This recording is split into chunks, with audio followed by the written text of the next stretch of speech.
teman-teman semuanya, selamat bergabung di channel saya. Perkenalkan, saya Yuli Farumboy. Hari ini kita akan bahas topik yang cukup menarik, yaitu analisis kesalahan berbahasa dalam teks berita.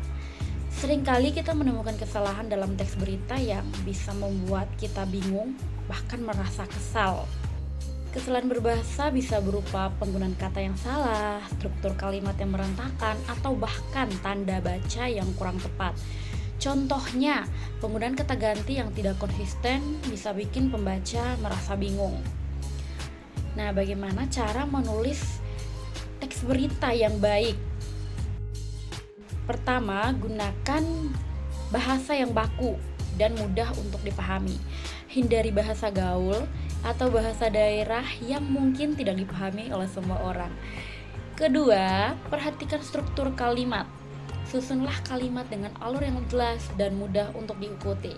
Ketiga, gunakan tanda baca yang tepat. Tanda baca membantu memisahkan kalimat dan membuat teks lebih mudah dibaca. Dan yang terakhir, yaitu cek kembali tulisan kita sebelum kita publikasikan. Pastikan tidak ada kesalahan kata, tanda baca, atau struktur kalimat. Nah, berita yang akan menjadi data kita dalam analisis ini yaitu berita yang diunggah oleh website resmi CNN Indonesia dengan judul "Blak-blakan dua ahli soal penegakan hukum di era Prabowo". Nah, oleh karena itu, mari kita simak bersama apa saja kesalahan yang terdapat dalam teks berita ini. Kesalahan yang pertama yaitu kesalahan kata ganti. Salah satu kesalahan umum adalah penggunaan kata ganti yang tidak konsisten.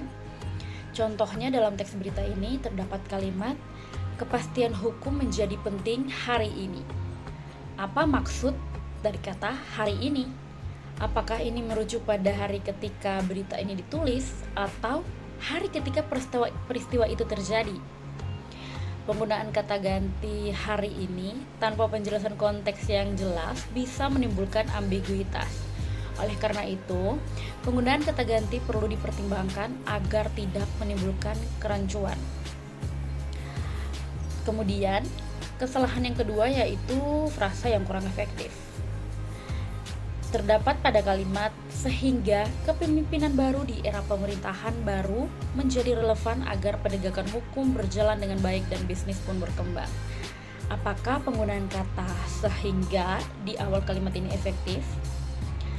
Penggunaan kata "sehingga" di awal kalimat bisa membuat kalimat terasa kurang padu. Lebih baik kalau kita hilangkan kata "sehingga" dan menyusun kalimat dengan alur yang lebih jelas. Nah, kira-kira apa solusi terbaik untuk merubah kalimat ini?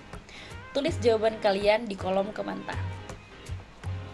Kemudian, kesalahan yang ketiga. Kesalahan lainnya adalah penggunaan tanda baca dan struktur kalimat yang kurang tepat. Kalimat yang terlalu panjang dan tidak dipisahkan dengan tanda baca yang tepat bisa membuat teks berita menjadi sulit untuk dipahami. Contohnya, kita bisa menggunakan tanda koma, titik koma, atau tanda baca lainnya untuk memisahkan bagian-bagian kalimat yang panjang. Hal ini akan membuat teks lebih mudah dipahami dan juga lebih mudah untuk dibaca. Nah, terakhir kita akan membahas penggunaan istilah yang tidak tepat atau kurang umum. Contohnya pada kalimat "eksaminasi publik menyatakan ada dugaan kekeliruan hakim dalam putusannya". Apa arti kata eksaminasi publik? Istilah eksaminasi publik mungkin tidak familiar bagi sebagian pembaca. Lebih baik kalau kita gunakan istilah yang lebih umum dan mudah dipahami. Nah, kira-kira istilah apa yang lebih tepat untuk mengganti eksaminasi publik? Berikan jawaban teman-teman di kolom komentar. Nah, itu dia beberapa contoh kesalahan berbahasa dalam teks berita. Kesalahan berbahasa bisa kita hindari dengan memperhatikan aspek-aspek seperti sintaksis, kohesi, koherensi, dan penggunaan istilah. Dengan memahami kesalahan-kesalahan ini, kita bisa meningkatkan kualitas penulisan teks berita agar lebih jelas. mudah dipahami, dan informatif. Yuk kita bersama-sama menjaga kelestarian bahasa Indonesia dengan menggunakan bahasa yang baik dan benar dalam kehidupan sehari-hari. Bahasa kita adalah cermin bangsa kita. Sampai jumpa di video selanjutnya. Terima kasih.